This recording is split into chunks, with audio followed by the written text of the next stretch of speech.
Look, what I'm going to do is, with respect to my elders and betters, because I can see there's quite a lot of elders and betters in the room today, far more than I'd counted on, I'm going to do a little bit of history, because I think there's a historical story here that, for those who aren't my elders and betters, you might not have quite realised, the wheel of history about African agriculture, which has now turned almost full circle from optimism through some of the deepest levels of pessimism and back to optimism again. So I'm going to take up about 5-10 minutes catching up on the history, and then I'm going to tell you a little bit about what we know about agricultural performance across Africa, looking regionally, looking at the whole continent, the major regions and the new alliance countries since 1990, and put a little bit more on and see if we can draw some conclusions. So here we go. A little bit of history about the fluctuating performance and perceptions about African agriculture since the European invasions of the last quarter of the 19th century. And of course, our original conception of Africa, which lasts many decades, is that Africa is a land of opportunity. The export crops, the groundnuts, the cocoa, the coffee that you see in there, which gave rise to a whole series of commodity booms, most of them based around smallholder agriculture, and this idea that Africa was a land of the future and as a land of opportunity. But then as we run the clock forward, we come to the dreadful 1970s. And you may be saying, good heavens, that's 40 years back. But the imprint of the dreadful 1970s is still with us. And an awful lot of the literature and discourse about Africa is heavily a result of the dreadful 70s. And the more I look at this historically, the more I think, for heaven's sake, we're talking about one bad decade, maybe 1.5 bad decades. So let's just remind ourselves of how this narrative works. What we're looking at here is food production per capita, beginning in the early 1960s for the major parts of the developing world. And we've got Africa, South America, and Asia here. And what you see is that as we go through the 1960s, there's really not much difference in the performance of agriculture across those three regions. They're all moving up, and there are not spectacular differences. But as we go into the 1970s, the gaps really open up. And by the time we get to the early 1980s, there is that huge gap between Africa, which has got declining production per capita, and Asia, which has increased its per capita production by about 30%, and Latin America, which is up by about 15%. And that gives rise to a huge narrative about failure in Africa. It's intensified by some well-known historical events. The drought, the 5 years of drought in the West African Sahel from 1968 to 1973, with the ideas at the time that this was desertification, that it was human-made change, that the arid lands were fragile, and once you hit them, they'd collapse into a downward spiral. It's amazing that narrative is still powerful today. You can hit it on the head over and over again, as several of my colleagues have, but it still comes back to haunt us. And this spawned, and there's plenty of people of a certain age here who will have cut their teeth on this, African agricultural studies for a couple of decades were really studies where we spent most of our time trying to explain failure. And the sorts of things that went on at that time, here are three big strands of that narrative. One was a narrative that says that Africa is inherently subject to problems.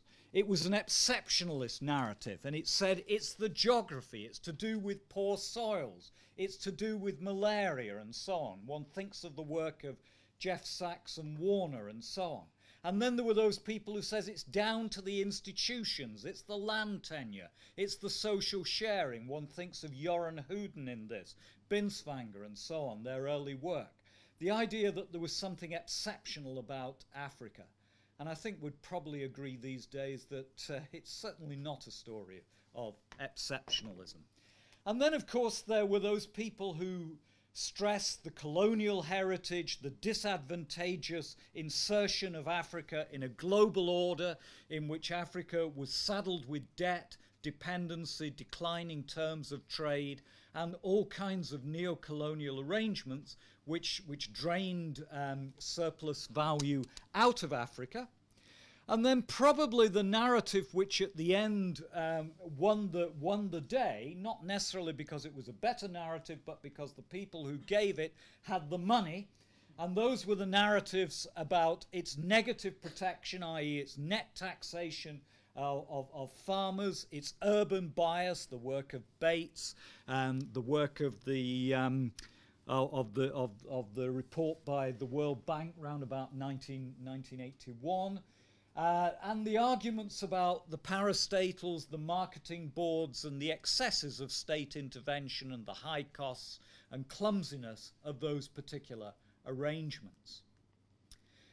And I'll give you a little quote here which gives you a sense of just how negative views had slumped to by 1990s. It's a quote from a leading academic whose name I shall not give you because they're a good academic and they were obviously having an off day when they wrote this. But it was very much the spirit of the time, the zeitgeist. And this academic wrote, "Only to feed her growing population at the present level of per capita food consumption, Africa would thus need to increase her food production at a rate of, say, 3.2% per year for several decades in succession." Now, those of you who've got a good memory, remember 3.2%. This is, of course, an impossible challenge for her to meet. Right, never write this kind of stuff in your papers. It's a hell of a hostage to fortune. Okay, look, coming back to our times over the last 10 years, the wheel has turned and optimism is returning to the world of African agriculture. And why do we have optimism? Well, there's opportunity here. Those are some commodity indices from 2000 up to the present for raw materials and foods. And ignore the yellow line when it dips in 2009 for a reason that I've still not worked out. It's to do with some particular price that's in that index. But the general pattern there is our prices are much higher than they were 10, 15 years ago. Indeed, those of us who were trained with Prebish and Singer's ideas about the long-term decline of primary commodity prices are now having to revise our opinions about that. The prices are up. They will come down a little bit, but they're always going to be higher than they probably were in the early 2000s. And we also know that there are areas of opportunity, and this little chart here from 1990 onwards is tracing the incredible expansion of imports into Asia of vegetable oils, oil seeds, animal feeds, and so on. That's largely soybeans and so on. So far, Latin America has taken advantage of that particular demand, but I think there are big swathes of Africa which could probably join the party. And this is one of those visions of where in Africa could join the party. This is from the 2009 publication by the World Bank called The Sleeping Giant that says the Guinea savanna of Africa is 600 million hectares of largely underused land, and a big chunk of that, given the right investments in transport, given the right policy background, could become an export powerhouse. And the model that's cited in that particular report is the experience of the Cerrado of northeast Brazil and northeast Thailand, both areas of medium potential land, distant from the sea, which have become world export powerhouses. And the argument here is do the right kinds of things and Africa could follow that particular lead. And then other elements of optimism, returning growth. Since the mid-1990s now, it's almost a 20-year-long story, we have returning positive rates of growth per capita in Africa. It's highly varied across country by country, but stark statistics there. This is from one particular paper, you know, 0% per capita growth from the mid-1970s to the mid-1990s. But since then, we've been seeing, oh my goodness, that's another of those 3.2% per capita. Well, that's economic growth, not agricultural growth, so maybe that one is possible. And that particular map there, the darker countries, the dark blue countries are the ones which belong to the high-performing group. The light blue are those that are just a little bit behind that. And we've got really quite big swathes of Africa where we have apparently got rapid growth. Now, the qualification there is this transformative growth? And I'm going to come back to that in just a few moments. Now, another change that we've got there. These are net rates of assistance for agriculture, and those yellow columns there show what the average net rates of assistance for the 10 new alliance countries were over the period of 1970 to 1985, the dreadful decade or the dreadful decade and a half. And what you can see there is that in most cases, those yellow columns are heavily negative. In fact, 0 is right at the top there. And your average there is round about minus 30%. For Tanzania, it's almost minus 50%. And those of you who've worked on these areas of negative protection, you'll know that for particular commodities, such as export cocoa in the late 1970s in Ghana, we weren't at minus 40%. We were probably at minus 80%. Just astonishing levels of effective taxation of African farmers, huge disincentive to performance. Now, if we take the decade of the 2000s, there are the red columns, and now we can see only one country where we would say there's a serious problem. That's the Côte d'Ivoire, and the Côte d'Ivoire has far more serious problems than agricultural taxation. But in most cases now, we're within 10% of a neutral regime, or we've actually got a favourable regime. So the heavy depressive effect of implicit taxation of African farmers, that has been lifted from most farmers today. And last but not least, agriculture has returned to the agenda, most obviously starting with the Maputo Declaration of 2003 that gave the target of 6% growth per annum and 10% of resources committed to agriculture. In the same year, the Comprehensive Africa Agricultural Development Programme that John has talked about, that NEPAD, now African Union Initiative, began. We've got the work of the foundations, such as the Alliance for the Green Revolution in Africa, and there has been progress with the regional economic commissions on better trade, better integration within those regional blocks. Not fast progress, but progress definitely being made. And under all of those headings, agriculture is a leading part. Okay, that's our history. Optimism, deep pessimism, returning optimism. Now, let's have a look at what the numbers tell us about recent performance on agricultural growth. This, of course, comes with a huge health warning. Andrew Dorwood knocked me about the head over this. Michael Lipton knocks me about the head over this. Jim Sundberg is too embarrassed to be here. This is... He's ill. This is Faustat data, and unfortunately we don't have anything better, yeah? So for better or for worse, these are the numbers we've got. Now, if we just look since 1990, and over the last 2 decades, to round about 2011, what are we seeing on the growth rate of production? Well, that's what it looks like, total agricultural production. And the first column over there is Africa-wide. And you can't see it on that graph. You can see the graph stops somewhere between 3.0 and 3.5%. Guess what the real number underlying that is?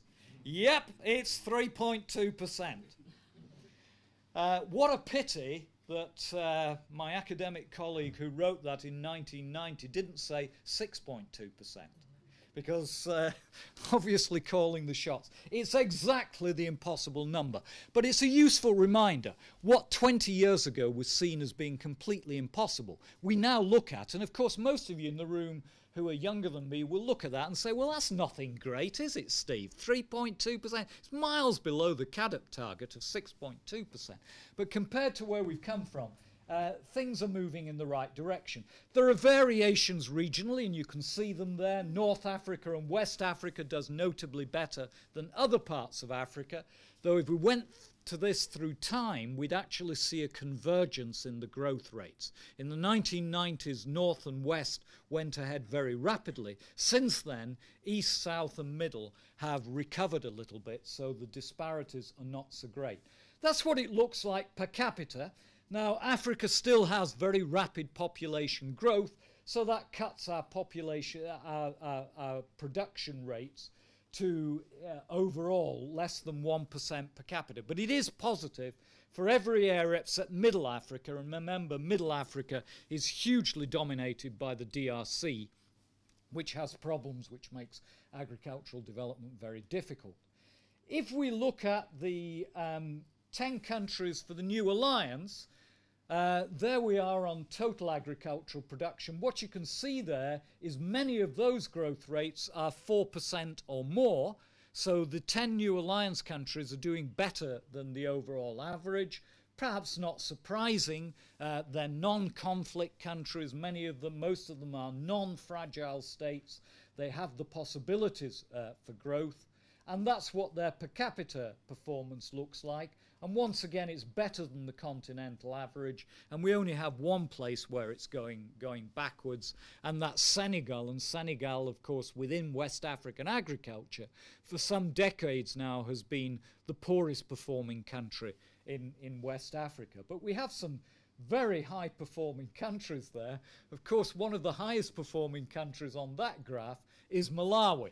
And the moment we showed this to Andrew Dorwood, Andrew said, come, there's something wrong here with the data, and he walked me through some of the data problems, which seemed to be almost all the data we'd got on that. Now, look, that's the overall agricultural production picture. Here's the big kicker. Because what many of you will have read and what many of you understand is, sure, we've got growth, but we've never got transformation. Transformation is a huge word in African economic and agricultural development debates over the last 3 or 4 years. So here's our first question. Are we seeing an increase in yields? So there are average yields in 1990. Now this is taking all agriculture, dividing it by the cultivated area, not the pastoral area. That would lead us to data problems of no end. And looking at the average production per hectare under arable crops. And we're coming in at about $500 worth of production per hectare. These are in constant terms. So we can compare the situation in the early 1990s with the situation more recently, and that's what it looks like more recently, and there's the percentage increase. Now what you can see is everywhere it's been going up, and as a continental average we've got something like a 40% increase in value per hectare in constant terms. So those people who tell you that yields are not going up, it's not true. But of course it's not spectacular. It's 40% over 2 decades. So it's not runaway, soar-away success, but it is, the yields are moving in the right direction. It's simply not true that yields are stagnant. And you do sometimes read that in some of the literature. Now look, this to me is a way more important indicator. Who cares what we get per hectare? The really important thing is what we get per person working there, because that determines agricultural wages. It determines the returns to labour effort. Now that's what we're looking at in terms of production per person working on the land in Africa. We seem to have jumped. No, sorry, I've jumped ahead of the narrative. This is the land story by the countries. All I will say about that is when we look at that yield by countries, the story is more varied, as you may imagine it is. Let me get back to what I just started to introduce, which is the labour productivity. And there's our labour productivity back in 1992. And with the exception of Southern Africa, which is the UN region, so it's very largely South Africa, we've got values produced per worker which are around about the $750 per person working per annum, and in many areas it's quite a bit less than that. And it's only in Southern Africa, call it South Africa, where we've got $4,000 produced. What does it look like more recently? Well, there's been less progress there than there has been on the land yields, but there has been progress. We're looking at something like a 25% increase in the continent over those 20-odd years. So it's an increase, it's a small increase. There are some quite big differences by area, and the biggest proportionate differences are in Northern and Southern Africa, followed by West Africa. And the highest we've got there is about a 60% increase over the 2 decades. So we have got rising productivity, but it's not necessarily spectacular. This is what it looks like for the 10 new alliance countries, before and after, and increases there. And rather like the land story, there's more variation by country, and there's 1 or 2 countries which have really got some apparently very, very large increases in production per capita, which includes Nigeria, includes Mozambique, though it's Mozambique from a very low baseline indeed. So we've got more dispersion across these countries and a slightly better performance than the continental average. So that's what we get when we look at the big numbers. Now, when we did this piece of work, we had hoped to get corroboration of the trends that we were looking at from micro-studies.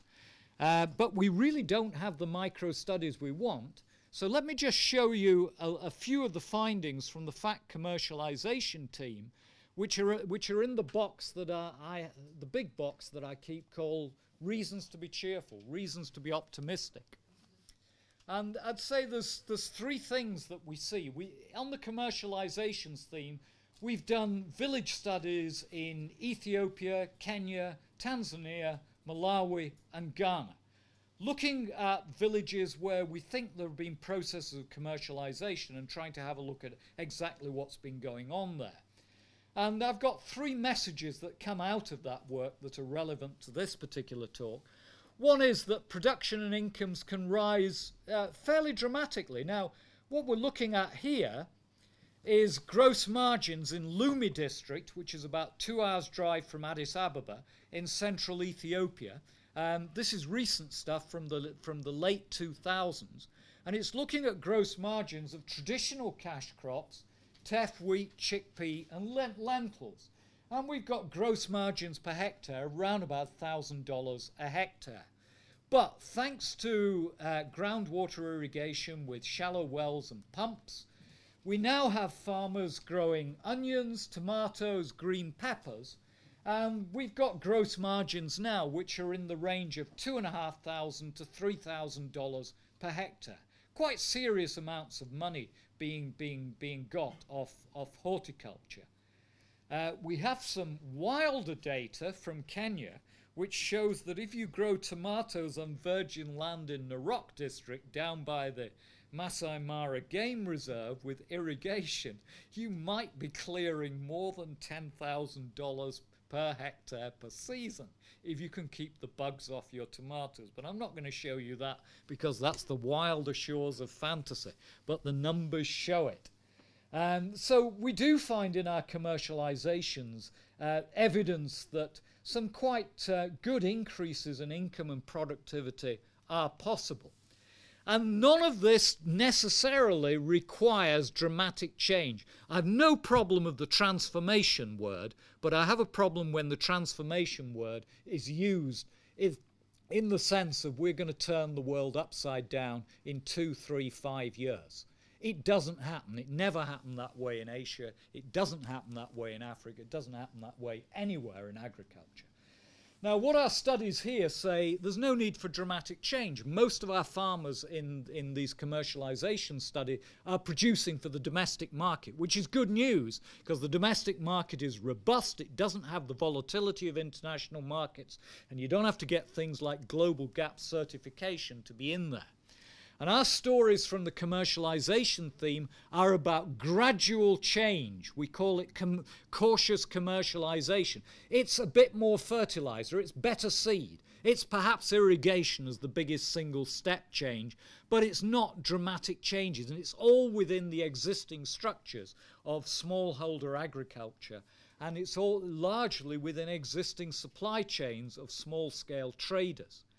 We also find, however, in our studies there, really active labour and land markets. Anybody who tells me that collective tenure means that somehow land operations in Africa are ossified, well, we've got survey data that says no, stuff moves around remarkably fluidly from people who can't use it or don't want to use it to people who can use it. And by the way, that isn't a one-way track between big and small. If anything, stuff is moving from bigger operators to smaller operators within the village, but surprisingly active labour and land markets.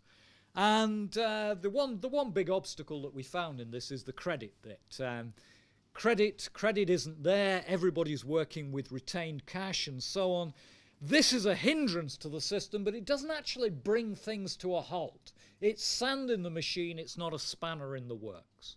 And our last message from our commercializations is for those of you who say, and I would have said this myself 2 years ago, that these are exceptional villages. They're all pretty close to markets. You know, most of them are about 2 hours drive on quite often a blacktop highway from a decent market, a decent city. But no, more recent work from MSU colleagues working with geographical databases tell us now that the median rural African farmer is actually in a peri-urban location. They're in a place with 150 to 200 persons per square kilometre. They're in these patchy areas which are well settled and often increasingly well connected to markets. Yes, there are huge swathes of Africa where people live remote, but the median Africa now is probably peri-urban. So we needn't be too ashamed of looking at peri-urban experiences, because increasingly this is the reality for many African farmers. But, you know, final slides here. Where are the longitudinal studies? I've just spent the last couple of weeks trying to do a crash course on what's happening in Asia. And boy, every time I try and do this thing on Asia, I'm getting brilliant longitudinal studies from Asian villages. You know, I was a PhD student in this part of Bihar in 1985, and I've just been back to resurvey.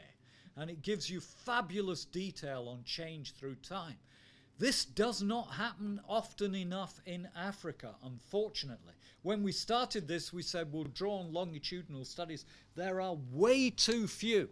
Dan Brockington, under a DFID-funded program, is about to begin a piece of research where they're going back to Tanzania and saying, we're going to find all those PhD studies from the early 1990s, get permission, and we're going to go back to the villages and check it out. We're going to do a whole bundle of resurveys. That's going to be absolutely fascinating when Dan reports, but that's 3-4 years down the line. Look, the power of longitudinal studies. This one here is Kagera. Some of you will know the Kagera panel. Huge panel produced in 91, 94 with quantitative and qualitative investigation, resurveyed in the early 2000s, and now most recently resurveyed in 2010.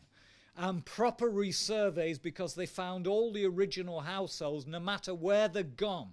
And they tell us that really matters. If you just stay with the guys who remained in the villages, you lose half the stories. These are incomes in constant terms in the early 1990s. If we had another 20 minutes, I could tell you why we've got 7 columns there instead of 1 column. The 6 other columns are about movement. But look, let's give you the big story. There's the big story. All of those green columns are massively bigger than the darker columns which mark the early 1990s. This is Kagera. Now, nobody would call Kagera a soar-away region inside of Tanzania. This has to be middle Tanzania, as it were. And nobody would call Tanzania a soar-away success within Africa. So there's nothing exceptional about Kagera. But the story is rising incomes and welfare across this. Now, if we had a bit more time here, there's a sub-story that says, if you move out of the village, things get better.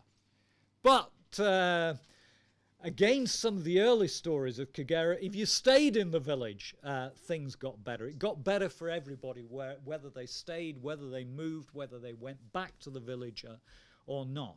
Now, Ian Scoons this morning tells me he's got the same kind of data for parts of Zimbabwe, so I'm going to be fascinated to see what Ian's panel data comes up with. But this is Kagera in Tanzania. Longitudinal studies are fascinating, but it does belong to the optimism box, yeah? Nothing special about Kagera, but there is progress. And one of our workers, Kamaldeen Mutabase, comes from Kagera, and when I showed him this stuff, he said, it's true, mate. You know, I can tell you, I lived there. And things are going forward. It's not spectacular, but they're going forward. So final slide, concluding.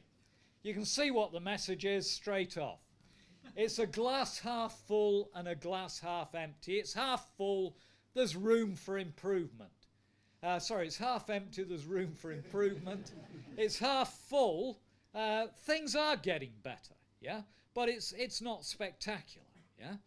But don't believe anybody who tells you that things are always and all the time getting worse.